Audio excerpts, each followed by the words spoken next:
भाभी, ओ भाभी, रेवती भाभी, कब से आवाज़ लगा रही हूँ, आप सुनती ही नहीं।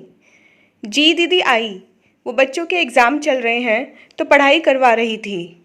वो सब छोड़िए, आप मुझे जल्दी से तैयार कपड़े दे दीजिए। नीता दीदी, वो तो तैयार नहीं हुए। कैसी बातें करती हैं आप? 15 दिन पहले देकर गई थी, आपने अभी तक नहीं बनाए। दिखाइए तो जरा। सिलाई मशीन के पास जाकर देखा तो थैला वैसा का वैसा ही रखा था। अरे, सिर्फ 5 ब्लाउज ही तो बनाने थे। दीदी, पहले कुछ दिन मेरी तबीयत ठीक नहीं थी, उसके बाद बच्चों की परीक्षा आ गई। अब आप ही बताइए, घर के काम और बच्चों की पढ़ाई के साथ में सिलाई कब करती? तो रात में कर लेती। ऐसा भी क्या हो गया? सो सो कर बस पलंग ही तोड़ने हैं आपको। ऐसा नहीं लगता कि आपको मैंने कुछ काम दिया है तो उसे पूरा कर दें? हैं? आखिर मांगती क्या हूँ मैं आपसे? लाखों करोड़ों देने लायक औकात तो है नहीं आपकी। अगर 4 कपड़ा सी देंगी तो मेरा काम हो जाएगा। अब देखो क्या करूँगी मैं। थोड़ा परेशान होते हुए बोली। अपनी बेटी की चिल्लाने की आवाज़ सुनकर विद्या जी बाहर आईं। अरे क्या हो गया? क्यों इतनी ज़ोर से चिल्ला रही हो?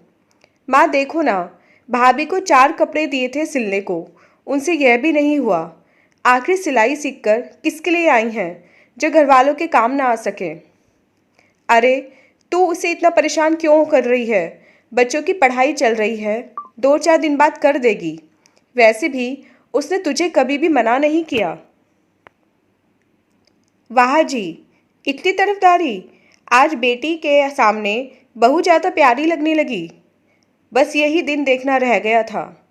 मगरमच्छ के आंसू बहाते हुए बोली। तुम गलत समझ रही हो बेटा, मेरे कहने का वो मतलब नहीं है। उस बेचारी को भी लाखों काम है, और तुम हो कि आप कुछ नहीं समझती। मुझे जल्दी चाहिए तो चाहिए। अच्छा भाभी, 4 दिन में तैयार नहीं किए तो मैं आपसे नाराज़ हो जाऊंगी, फिर कभी इस घर में नहीं आऊंगी, समझिए आप। भुनभुनाते हुए घर से चली गई।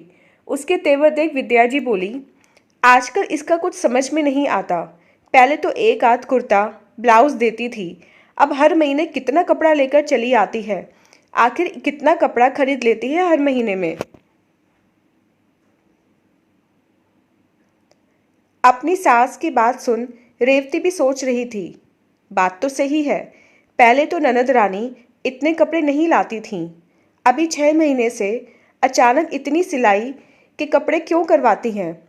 उसने ज़्यादा दिमाग न दौड़ाते हुए अपना काम करना शुरू कर दिया। रेवती ने कामों से समय निकालकर दिन और रात एक करके सारे कपड़े 3 दिन में ही सिल दिए। और अपनी सास से बोली, माँ जी, अभी बच्चों के स्कूल से आने में 2 घंटे बाकी हैं। मुझे बड़े बाज़ार की तरफ जाना ही है।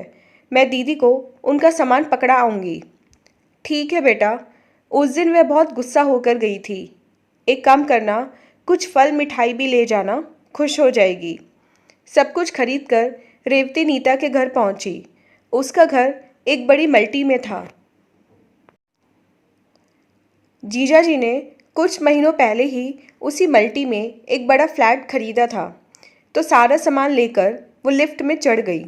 लिफ्ट में उसे एक महिला मिली, जिसने बातों ही बातों में रेवती से पूछा, तुम किसके घर जा रही हो?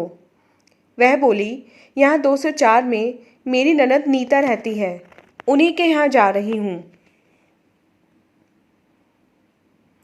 ओह, तो आप नीता जी की भाभी हो। सच, तुम्हारी ननद तो बहुत टैलेंटेड है। सूरत से बहुत बढ़िया साड़ी और कुर्ते लाती है। अभी डांडिया के लिए बहुत बेहतरीन ड्रेस लेकर आई है। और तो और कितनी अच्छी सिलाई कढ़ाई करती है। कुर्ता ब्लाउज़ की फिटिंग तो एकदम सटीक होती है।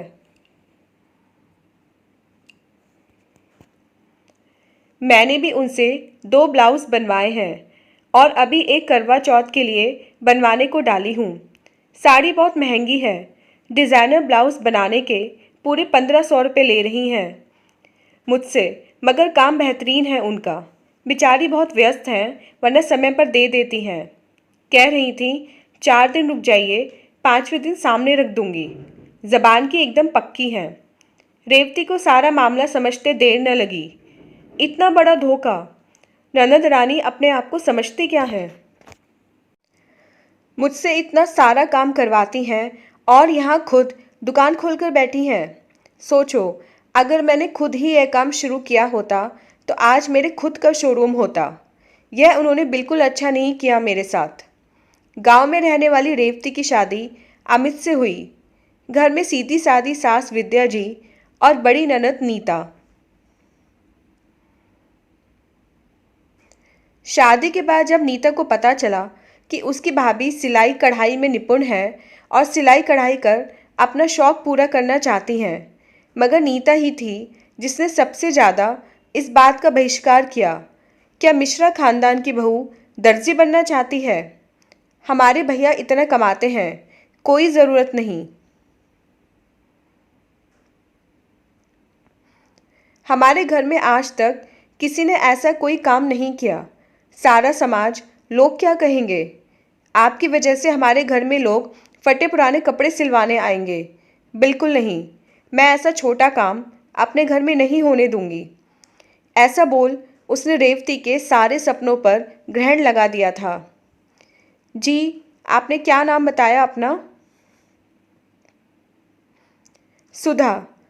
सुधा जी, आप मेरे साथ दीदी के घर तक चल सकती हैं? सामान बहुत ज़्यादा है तो।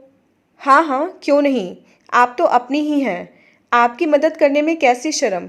चलिए, अभी ले चलती हूँ आपको। दोनों नीता के दरवाजे पर पहुंची। दरवाज़ा खोलते ही नीता का चेहरा सफ़ेद पड़ गया। भाभी, आप यहाँ? मुझे बता दिया होता, मैं आ जाती। वैसे भी मुझे माँ से मिलने का बहुत मन हो रहा था, पर आपको तो पता ही है घर में कितने काम होते हैं। बोलते हुए उसकी ज़ुबान लड़खड़ा रही थी। रेवती बहुत गुस्से में थी। तुरंत उसने थैले में से ब्लाउज़ निकालकर सुधा को थमाते हुए कहा, यही ब्लाउज़ है ना? आप देख लीजिए अच्छे से बना है या नहीं, वरना मैं दोबारा ठीक कर लाऊंगी। अरे, ये तो वही है, मगर ये आपके पास कैसे? मैंने तो नीता को। सुधा आश्चर्य से बोली। जी, मुझे ही सिलाई कढ़ाई का शौक है। दीदी घर दुकान का कितना काम रहता है, बस उनका हाथ सिलाई में बटा देती हूँ। अरे वाह, तुम दोनों ननद भाभी तो कितने टैलेंटेड हो। बहुत खूब। आप मुझे भी अपना नंबर दे देना। पुराने बाजार में मेरी कई सहेलियाँ रहती हैं। कभी ज़रूरत पड़ी तो आपसे भी कपड़े सिलवा लिया करेंगे। नीता, यह लो तुम्हारे 1500 रुपये, बोल सुधा वापस चली गई। रेवती भी चुपचाप जाने लगी तो नीता बोली, भाभी मुझे माफ़ करिए। वो यहाँ सोसाइटी में मेरी दुकान अच्छी चल रही थी। अचानक किसी ने सिलाई की पूछा तो मुझे आपकी याद आ गई। फिर आपने मेरा फ़ायदा उठाना शुरू कर दिया। उस पर रौब भी जमाती रहीं। यह भी नहीं सोचा मेरा घर, बच्चे सब परेशान हो रहे हैं। ज़बरदस्ती कपड़े सिलवाती रहीं और पैसे लेती रहीं। जब यही बात मैंने आपसे कही थी तो आपने बहुत शोर मचाया था। अब आपने खुद ही साड़ी कुर्ते बेच पैसे कमाने शुरू कर दिए, जबकि जीजाजी के पास तो कोई कमी नहीं है। और ख़ानदान, उसका क्या? आप तो कहती थीं लोग क्या कहेंगे। अब वे लोग आपसे कुछ कहने नहीं आते। और आपको बता दूं, मुझे आपके इस काम से कोई समस्या नहीं है, पर मुझे तब और अच्छा लगता जब आप मेरी नई पहचान बनाने में मेरी मदद करती, मेरे सपनों को पूरा करने के लिए मेरा साथ देती। दीदी, आप चिंता मत करना, मैं ये बात किसी से नहीं कहूँगी कि आपने हमारे प्यार, विश्वास, अपनेपन का ऐसा फ़ायदा उठाया है। और हाँ, आइंदा मैं आपका कोई काम नहीं करूँगी, क्योंकि मैं खुद का बुटीक शुरू करूँगी। आप सपरिवार उद्घाटन में आइएगा ज़रूर। नीता ने अपनी भाभी और माँ के सीधेपन का बहुत फ़ायदा उठा लिया था। झूठ, लालच, खुदगर्जी कभी यश नहीं देता, बल्कि पता चलने पर इज्जत ले डूबता है। अब कहने को कुछ बाकी नहीं था। इसलिए चुपचाप सिर झुकाए खड़ी थी। तो दोस्तों, ये थी हमारी आज की कहानी। उम्मीद करती हूँ ये कहानी आपको पसंद आई होगी। मिलते हैं अपनी नेक्स्ट वीडियो में इससे नेक्स्ट कहानी के साथ। तब तक के लिए आज्ञा दीजिए।